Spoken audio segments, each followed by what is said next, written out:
Human sa kadaugan ni Jessica Villarubin sa The Clash Season 3, ani ana ang debut single sa sugbuan ng singer. Ug subay niini ang mga kabag-uhan usab sa iyang kinabuhi. Let's all welcome ang kampiyon natong mga sugbuanon, Jessica Villarubin. Maayong buntag, Jessica, and welcome back sa GMA Regional TV Live. Yes, good morning, Miss Cecil. Hello.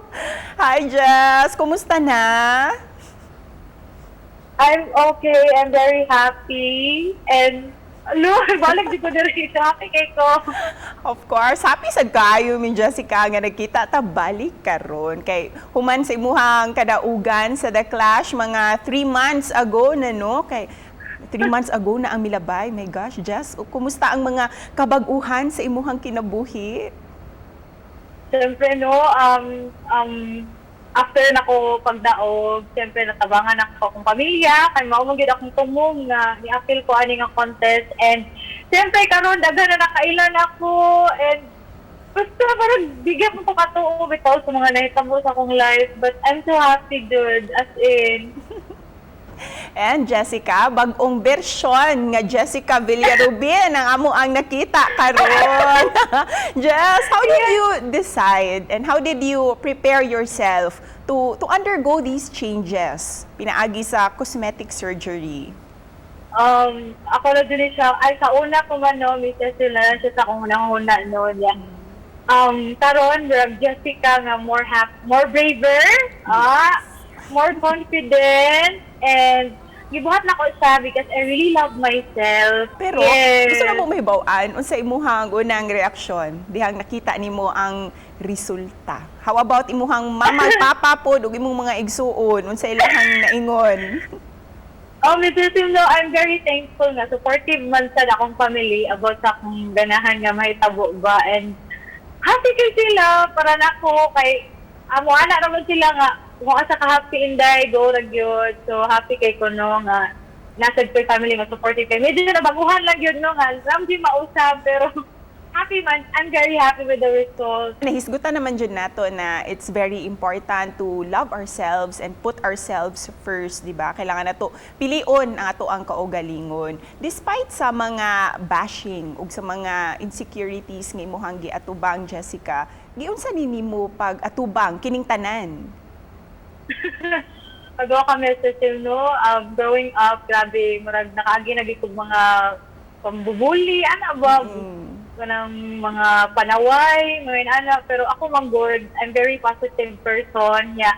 Ako lang yung gisure nga mga tao nga nakapalibot nako, nga makapa-inspire nako, mas nag-focus ko sa mga tao nga nag-love nako, nag-support nako. So, murag mauna sa, and I always pray to Mrs. Hill, so nang time na down kay ko, kay hilak lang ako tanan sa Ginoo, maragin ana ra gyud. And of course, nindot usab ning mensahe sa imuhang debut single ang Ako Naman. Unsa jud ang inspirasyon o istorya ni ining bag-o nimong kanta, Jessica?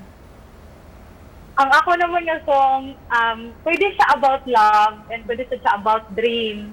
So para nako dream kay nakarelate jud ko sa kanta nga murag namang dito sa kanta nga parang dugay kay siya naghuwat, una niya makabuot ang iyang gusto nga sayang kinabuhi, and karon nga murag naabot na gyud niya. So may message sa song, and nakarelate tayo ko. Murag din sa akong journey sa ba nga nagda-class ko, and as in makaiwan ko para akong gyud nga kanta.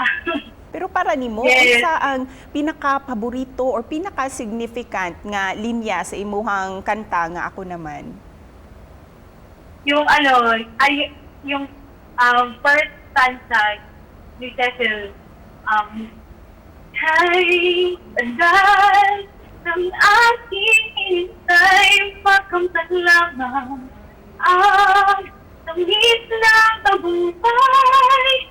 Di naging madali ang paglakbay upang makapit